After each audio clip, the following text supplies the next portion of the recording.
Scott, I guess first things first, Nick, he's ready to go, he's going to wrestle? Yep, he's preparing. He's had some really good couple days of training this week. Looks great. It's good to get him back on the mat, get the rust out. He's been training the last couple of weeks, so he's just locking in right now. It looks really good.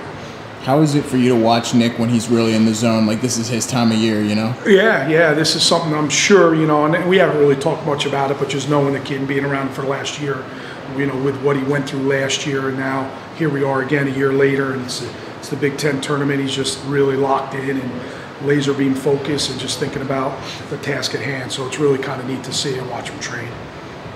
You guys are ranked 19th in the country, obviously, but is it feeling in the locker room that you guys are gonna, go into the tournament and sneak up on some people, especially how you guys? You know, it's the Big Ten tournament. You're not really going to sneak up on anybody. We just have to have a really good team, you know, a really good team effort. And I know it's the individual part of the season, but if everybody, you know, we went through this a couple years back at Iowa when Big Tens were there, you kind of get rolling. So it's important that we get going at 25 and then everybody follows suit. It becomes a team effort, and that's kind of what we're looking to do. We think we have a really good tournament team, if that makes sense. And, you know, you get on a roll and you start upsetting people, which can certainly happen at the Big Ten tournament, and then good things start to happen within your locker room, and that's kind of what we're hoping for. And we know we have the guys to compete at the highest level, so we're hoping that takes place.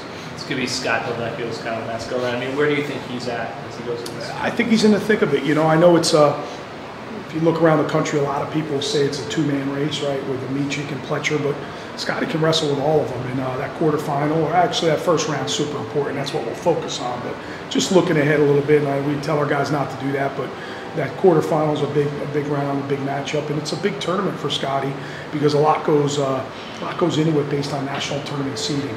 And it's important for him to do well and make sure he's a top 10 guy at the national tournament. It gives him a better chance. What weights are you looking at where you say, wow, we could really make a move here? I like where these guys are looking. Well, I think where our guys qualified the weight, our 6 guys who qualified the weight have an opportunity to do some really good things.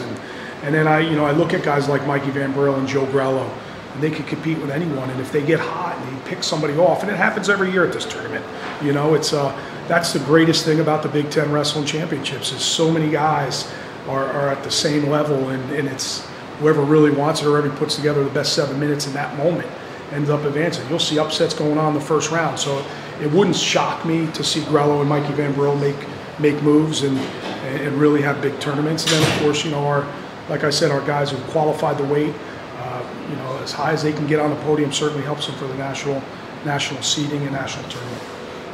Richie snuck in at number 4 in the seeding, so what's the outlook for 1 season? I don't think he snuck in. I think he earned that spot. You know, he went through the gauntlet of the Big Ten, and he's lost to 2 and 3 and did wrestle 1. So he's earned that spot, and it's a great weight at the Big Tens.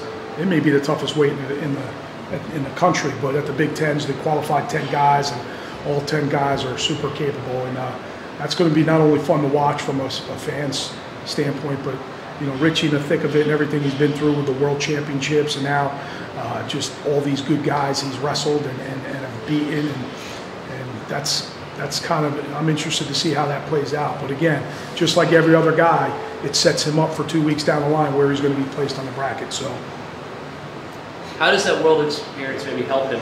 It's a similar kind of situation. Just he's been in big spots. You know, he's prepared. Again, this is more of an individual type, although it's a huge team effort. We'll take it like that. It's from an individual standpoint, it's like getting yourself ready, and he did that. He had to do that on his own when he was out in Poland, and you know, just like now, you know, it's not so much about a dual meet coming up. Listen, if you want to, you know, alter your training. We don't care. Make yourself comfortable. Get on point with yourself and your mind. Get your mind right and lock in on yourself, and that's what it's all about. Same with all of our guys. You know, it's about themselves right now and whatever makes them comfortable. And Richie, hopefully he's doing a good job of that. So this is his tournament, his time of year.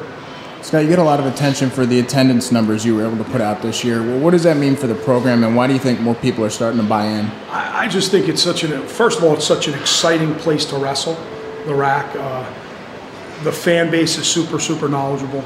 The fans in this state are super knowledgeable. They're passionate about what goes on. Our guys feel that energy. They love wrestling in front of the home crowd, and it just doesn't go to the RAC. It'll be out in East Lansing. You know, we'll have a major donors that'll travel with us, administration will travel with us, and a lot of fans. So everybody seems to be watching what's going on here, and it's a credit to our guys. You know, they've really have gotten better over the years and turned out a really good product. So it's about those guys, and they've created such a buzz, just not only at the rack but around the country. It's good for them, and they deserve that, and it's attracting. You know, it's attracting the best kids in the country, and that's kind of what you want to do. That's kind of the vision we set out to do, was to make that place special and just have a great home atmosphere, and everybody who comes to our matches, it's like entertaining. It's fun.